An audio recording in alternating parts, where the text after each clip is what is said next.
So I know Rose, we've been working together. We've spent a fair amount of time together. I've got a couple stories, but I don't want to share any of them here. But I do want to tell you a little bit about her so you know where she, a little bit about her. She was born in Oklahoma, and after her father returned from the war, they moved to a farm in Arkansas, where she grew up with her 5 siblings. Rose met Leon when their family sold the farm and moved back to Oklahoma. They were married in '62. '64, they moved up to Washington and settled in Lewis County, where they live today. They have 3 children, 4 grandchildren, and 3 step-grandchildren, who are, of course, the delight of their lives.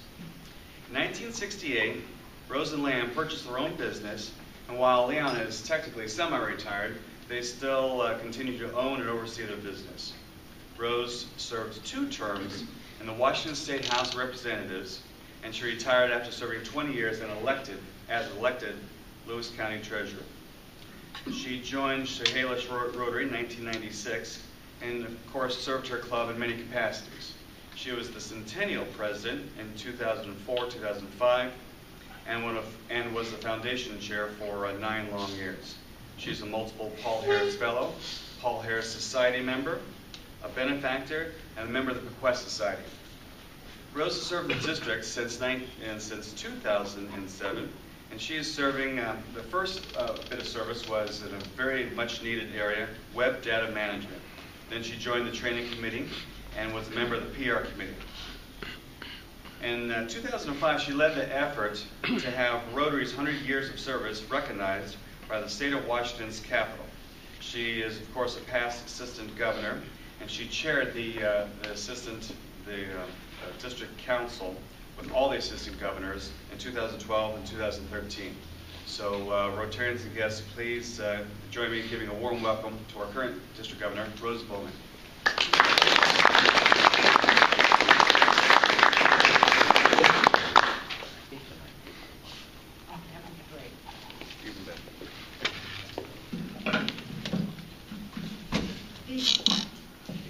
This one? Yeah, both. Both of them. Oh, both. Can you hear me? Yeah. Oh, yeah. I've never talked to both. There we go. So thank you, Scott, for that introduction, and thank you for your service at the district level. Scott has an important role because he represents you to the district council, and he represents us to you. So it's a two-way role. And thank you, President Marr, for your hospitality today. I really appreciate that. I would like to recognize my husband of 53 years.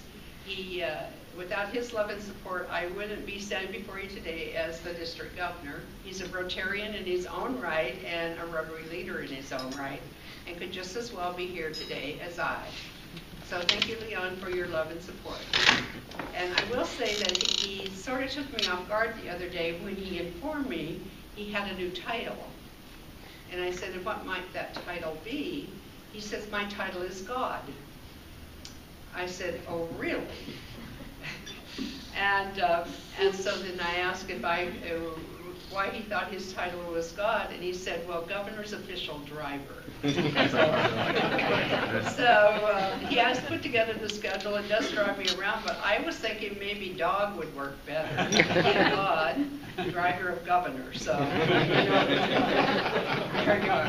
So I bring greetings from R.I. Ravi Ravindran, and I've been very privileged to have met our RI president in person. I met him in Australia last year, and at the President-elect's training in Seattle this last March, I was asked to host him at lunch and to introduce him as a luncheon speaker. So I had some time to have a good conversation with him.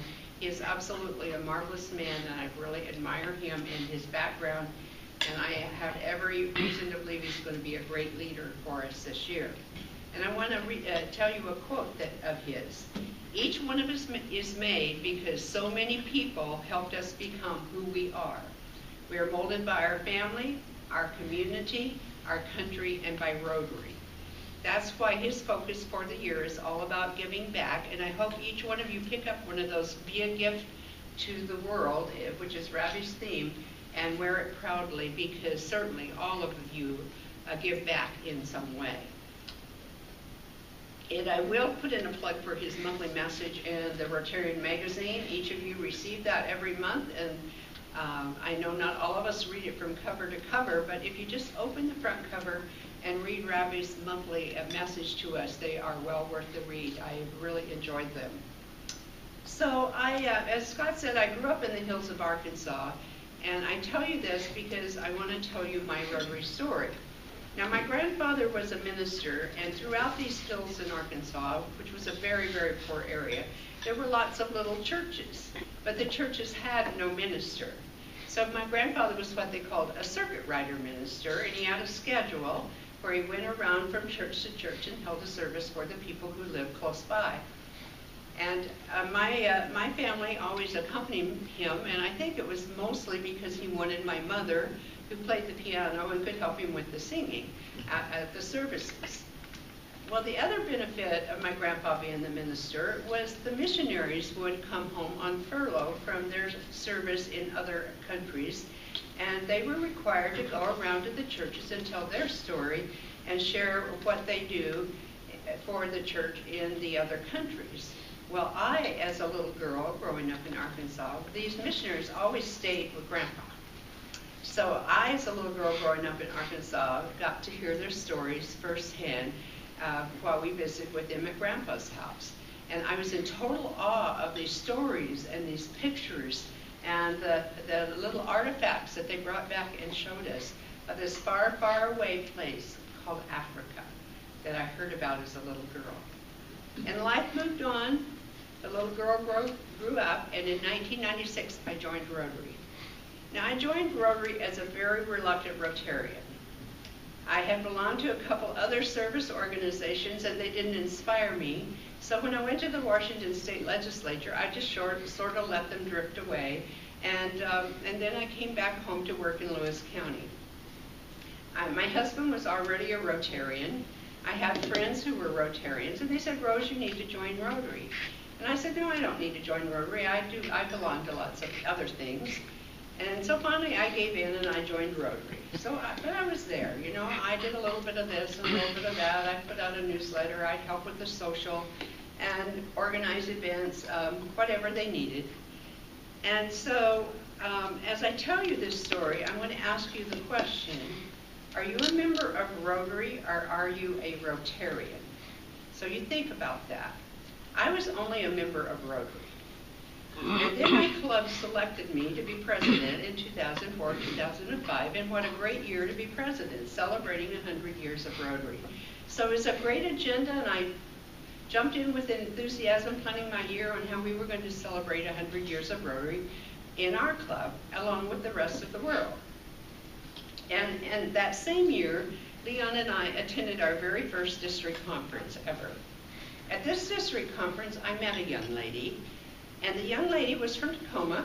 She was going to be a part of a Rotary Group Study Exchange team to Mexico, and I was pretty excited about this. I'd never heard of it before, and I thought it was awesome, and so I asked her, when you come home, would you come and tell your story to my club about your trip to Mexico? So she said she would, and so when she came home, I asked her to come. Now, have all of you heard of Group Study Exchange? I know the older members have.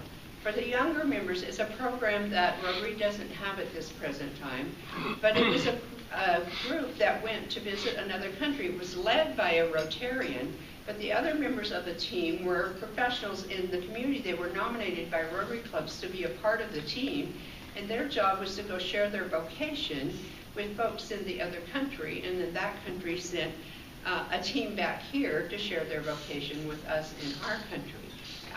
It was a great program, and I liked it.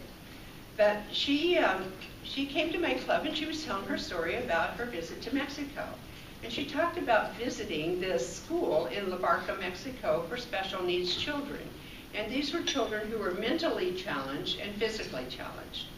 So they were touring the school, and all of a sudden the police cars come roaring up around the school. Well, we all know that when the police come roaring up, usually something good is not happening or something suspicious is happening. And so they're wondering, what's going on? What's going on? What's going on? Well, what was going on was a lot of the children didn't have a way to get home because their parents couldn't come get them. So the police would take them home from school at the end of the day. So that's why they were there. Well, what they needed was a bus. And I got to thinking about that. The transit director belonged to our club. So I said to Mr. Transit Director, I said, you've got these buses running around town with wheelchair lifts on them. You have any you're going to surplus out anytime soon? And he says, I do. I have a 16-passenger, and I'm going to declare it surplus and sell it at auction. And I said, well, I need that bus. And he said, well, I can't give it to you. You're going to have to go through the process and come to the auction and bid for it. I said, okay, so hold your auction. So I waited until he went through his governmental bureaucracy process that we have to do. And he advertised the auction, and the day of the auction, I go very excitedly over to the auction, and I go in and sit down, and I look around the room, and I'm sitting there waiting for the auction to start, and I look around. I'm the only person there. I'm thinking this is going to be really good. So the transit director was sitting there waiting to start the auction, and he's looking around thinking this isn't going to be so good. And so finally I said, are we going to start this auction? So he finally did. He says, okay, how much am I bid for the bus? I said, I'll give you $500. There was dead silence. He looked at me like, you got to be kidding me. And I knew the rules. I was the highest bidder because nobody else was there. So $500, and I bought a bus.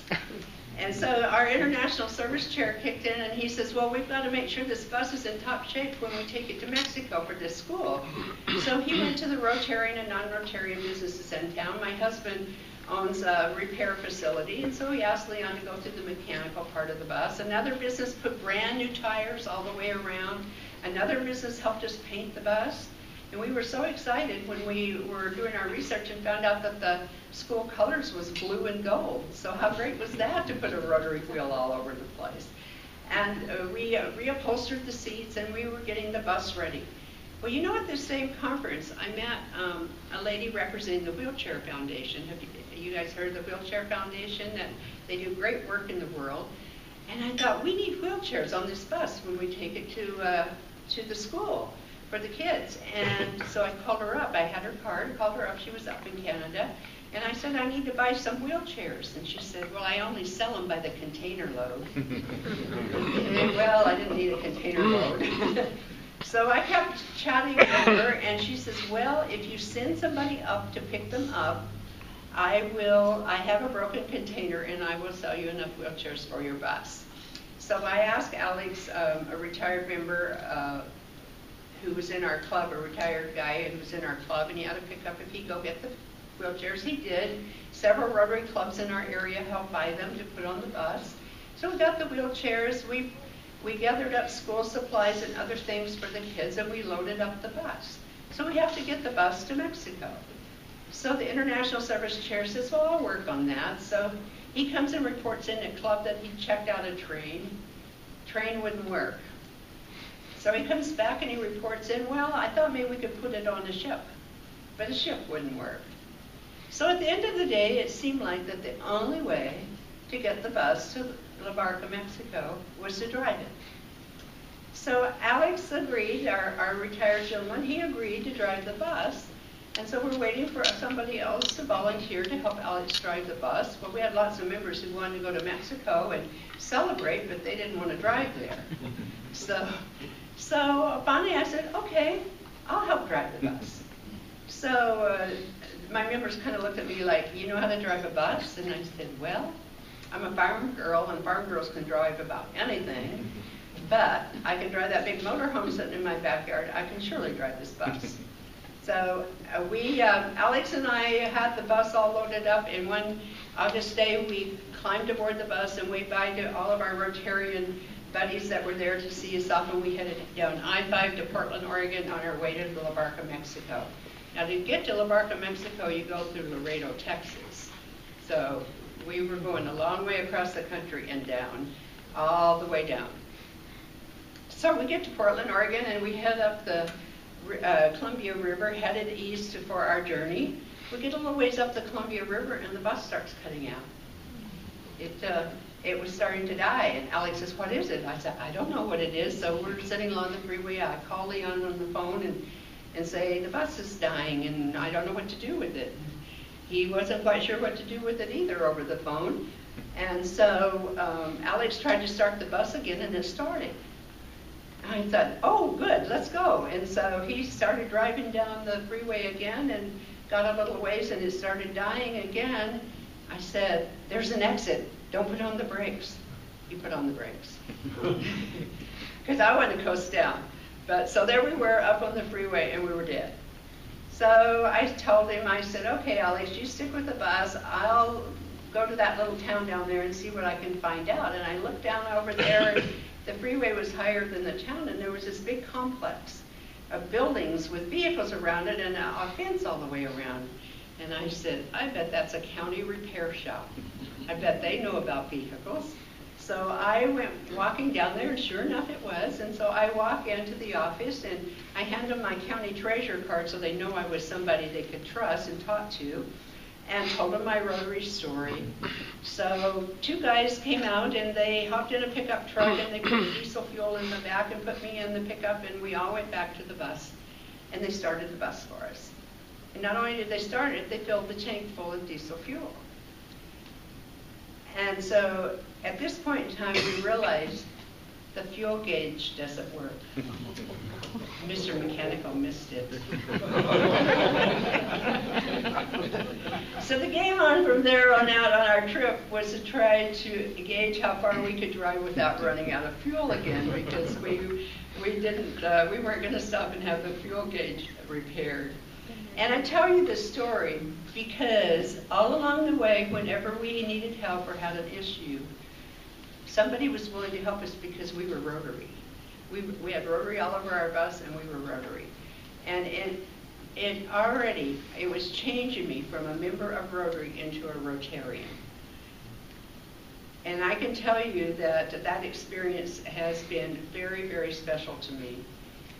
And since that time, Leon and I have had the privilege of going to India and doing polio immunizations and actually putting the drops in the babies' mouths, knowing that they won't have polio. After seeing the people in New Delhi, India, who had polio crawling around on the ground because their legs wouldn't work, and how much that meant to us. So thank you for what you do for helping us wipe out polio in the world.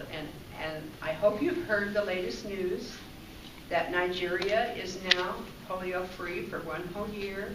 That means all of Africa is polio-free, and we only have 2 more countries to work on, and that's Afghanistan and Pakistan. We know those are tough, but we're tough, and we'll get her done, won't we? We sure will. So then we had another experience because Rotary gave me the opportunity to realize my childhood dream about that far, far away place called Africa. We had some friends who was the president of our local college. I worked with him for years in raising money and community projects. He retired, and he and his wife went to Livingstone in Malawi, Africa, to start a university for them.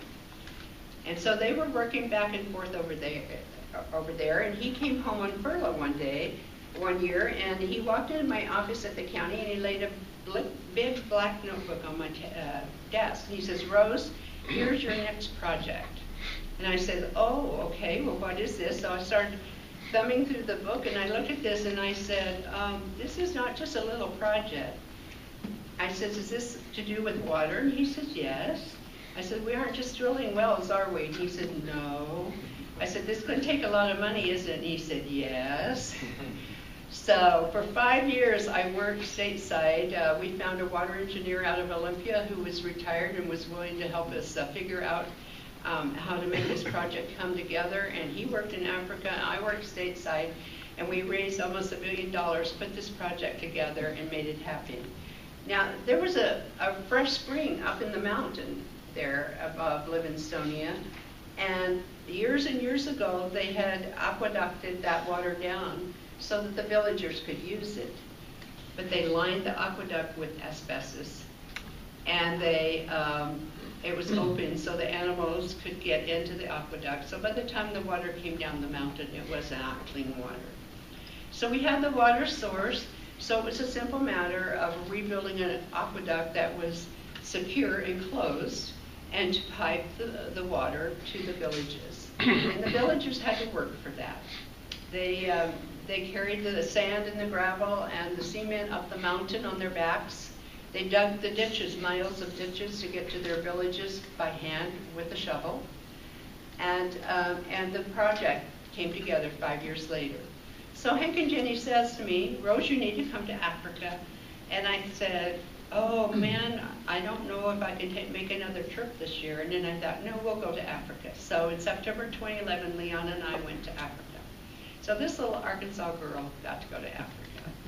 And what a treat that was for me to drive up to the villages when we were coming in. And they were expecting us. They knew we were coming. They were ready for us. When we got out of our vehicle, they jumped up. They'd been waiting, and they started dancing and singing a thank you, Rotary, for the water. And they wanted to show us their kiosk in their village where they had a faucet that out came pure, clean water. All they had to do was take their bucket there and fill it up. They no longer had to get up before dawn and walk for miles to find water that was contaminated to bring back for their family for the day.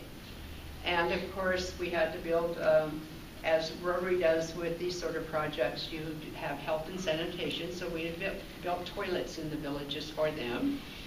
And of course, they'd never seen a toilet like that before, and so we had to tour those too. But it was just a delight of my life, and I can tell you that I knew by now I was really a Rotarian. And while Rotary is all about service, and we know it, and I know you do so much service, you raise so much money, and you are all about service. But we are all about our members even more. Because without our members, what could we do? And with each of you, we accomplish more and more each time. As Rotary, we unite people from all continents, cultures, and occupations. It's truly one of our greatest strengths. Each of you, as a Rotary member, is a leader in your field and your community. We have diverse perspectives that help us to see problems differently and help us solve them in our community and communities throughout the world. Rotarians, we're smart, we're insightful, we're discerning. We are compassionate. We tackle community challenges and challenge with empathy and understanding. We're persevering. We find lasting solutions to systemic problems. We're inspiring, encouraging others to take action, conveying hope and enthusiasm and passion. So I ask you, are you a member of Rotary or are you a Rotarian? Thank you for being a Rotarian and for your commitment to the community and the world, and thanks for hosting me today. I want to leave you with a quote from Henry Ford.